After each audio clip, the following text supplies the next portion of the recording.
एक और रिकॉर्ड बन गया है कि पूरे जिले की पहली लड़की बनी हूँ कि 60 लाख की कार अपने नाम पर लेके ऑडी लोगों के लिए एक नाम हो जाएगा कि हाँ भाई कोई लड़की कार ले आई होगी, लेकिन मेरे लिए सिर्फ ये कार नहीं है सिर्फ ये कार, क्योंकि सपने से भी ऊपर है ये जगह। जब गुरुजी पर्दा हटा रहे थे तो मैं अंदर से फील कर रही थी ये मेरी है। मैं कई बार अंदर से कह रही थी मेरी है। रात भर मैं सोई नहीं हूँ। ये बिल्कुल सत्य है, मैं बिल्कुल नहीं सोई। मैं सुबह 5 बजे का अलार्म लगाई थी, जल्दी जगना था।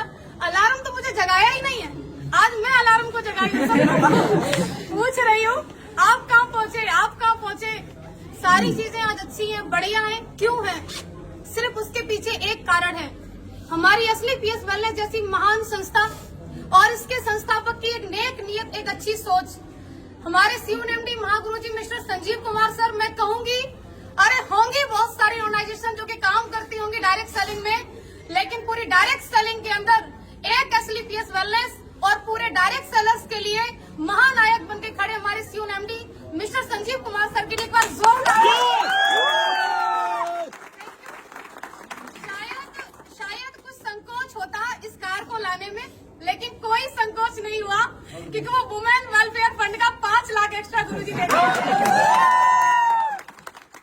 बहुत बड़ा सहयोग लगा, क्योंकि लोगों को लग रहा है कि 5 लाख रुपए अमाउंट क्या, लेकिन पूछिए उनसे जो 30,000 रुपए महीने की तनख्वाह लेते हैं, पूरा 30 दिन ड्यूटी करते हैं, तब जाके उनको 30,000 आता है। लगभग उनकी 1.5-2 साल की इनकम तो माँ गुरुजी ने एज ए वेलफेयर फंड मुझे दे दी। क्यों? क्योंकि तुम लड़की हो। फिर हमारे अंदर से भी जज्बा जुनून आया कि नहीं भैया, जब 14 लाख की चल सकती तो 60 लाख की भी चलेगी। अब माँ गुरुजी अगर 5 लाख एक्स्ट्रा दिए तो उसको सही ठिकाने पे लगाना पड़ेगा, क्योंकि अभी और कमाना है। सारा कुछ बढ़िया है, बहुत ही अच्छा है। मैं जो बोलना चाह रही थी शायद मैं बोल ही नहीं पा रही हूँ, क्योंकि खुशी का कोई ठिकाना नहीं है। बोलिए। आज माँ गुरुजी पहली बार ये कह रहे बोलिए, नहीं तो हर बार ये होता है कम बोलिए। टाइम नहीं है, अभी आपके बाद और भी खड़े हैं और उनको बोलने दीजिए। लेकिन ये अवसर भी असली पीएस वेलनेस में तब आता है। माँ गुरुजी एक बात बोलते हैं, मैं माँ गुरुजी की बात को रिपीट कर रही हूँ यहाँ पर, कि हम सभी किस्मत वाले तो हैं क्योंकि हम सबको सेम प्लेटफॉर्म मिल गया है, लेकिन हर वो व्यक्ति सफल नहीं होगा जो ज्वाइन कर लिया। क्यों? क्योंकि किस्मत वाले सभी हैं लेकिन सेम मेहनत नहीं करते। किस्मत से प्लेटफॉर्म मिल गया है, अगर हम मेहनत करते रहेंगे तो हम यहाँ तक जरूर आएंगे।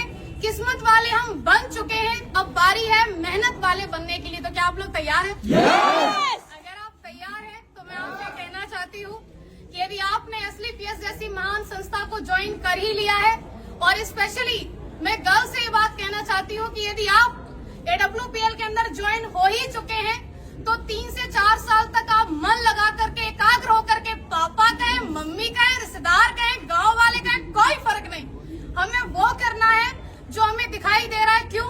क्योंकि वो लोग अपनी जगह पे सही हैं।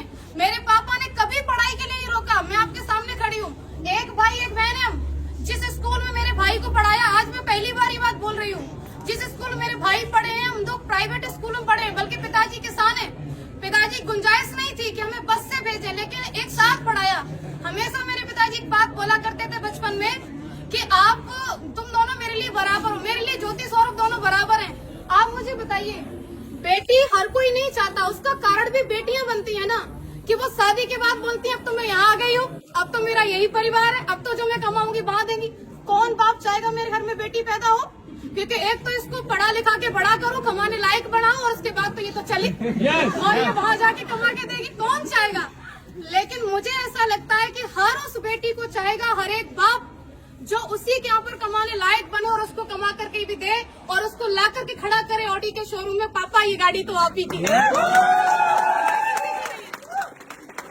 और ये हम सब बन सकते हैं, कोई एक नहीं, सिर्फ एक ज्योति यादव नहीं, नेवर, हर कोई बन सकता है। क्योंकि मैंने किसी को देख करके सपना बनाया, वो किसी कोई और नहीं थे, मेरे अप्लायंस थे।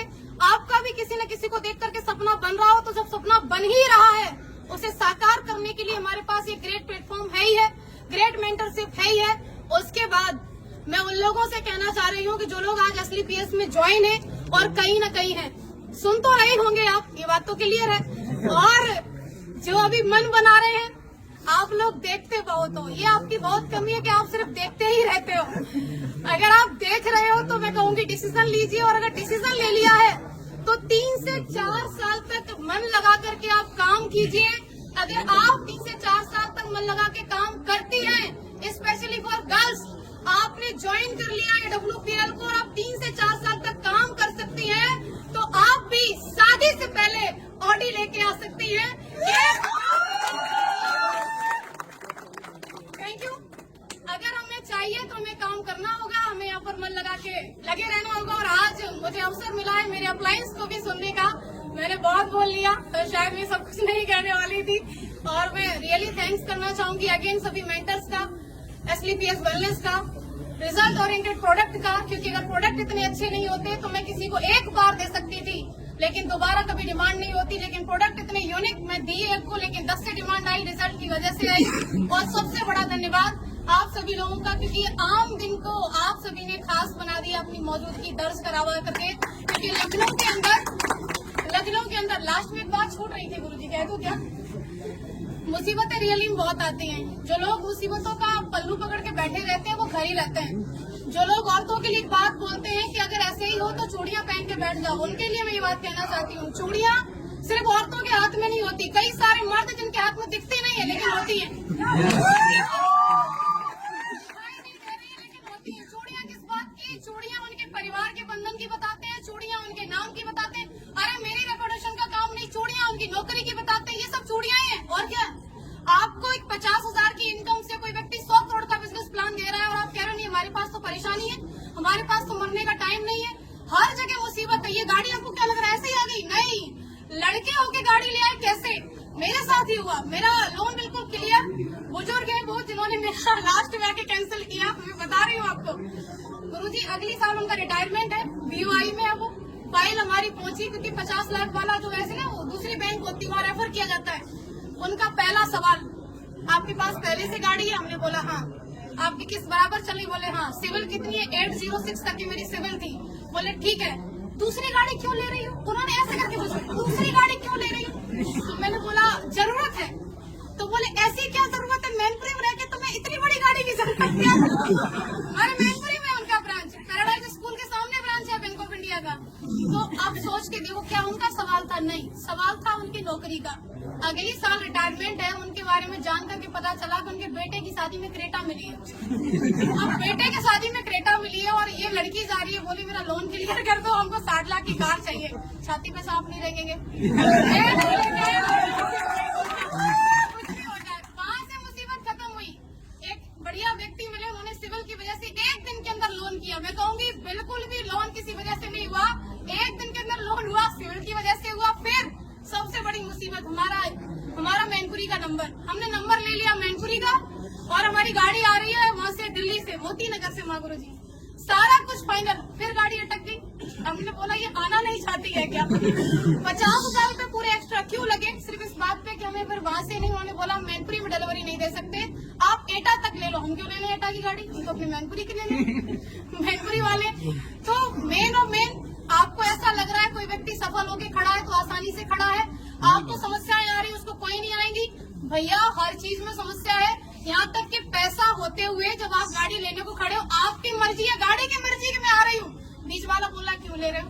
तो तीसरे को भी दिक्कत हो सकती है। दिक्कतों के ऊपर कभी फोकस नहीं करना है, फोकस हमेशा लक्ष्य के ऊपर। मेरी बात सिर्फ इतनी है कि आज अगर मैं यहाँ खड़ी हूँ तो सिर्फ इसका एक कारण है कि मैंने हमेशा मेरे अप्लायंस की उपलब्धि को देखा कि आज वो किस पायदान पे पहुंच रहे हैं। मैंने नहीं देखा उन लोगों को जो लोग मेरे अपने थे लेकिन वो किसी न किसी ऐसी जगह पर थे जो उतनी बड़ी सोच नहीं रखते थे। मैंने सिर्फ उनको देखा जिनकी सोच बड़ी थी, जिनकी उपलब्धि बड़ी थी, क्योंकि मुझे वहीं तक जाना था जहाँ तक का मुझे वो रास्ता दिखा रहे थे। तो आपको भी हमेशा अपने अप्लायंस के लिए देखना है, क्योंकि मैंने देखा तो आज मैं खड़ी हूँ और आप लोग आए उसके लिए आपका अगेन बहुत बहुत शुक्रिया। Thank you so much.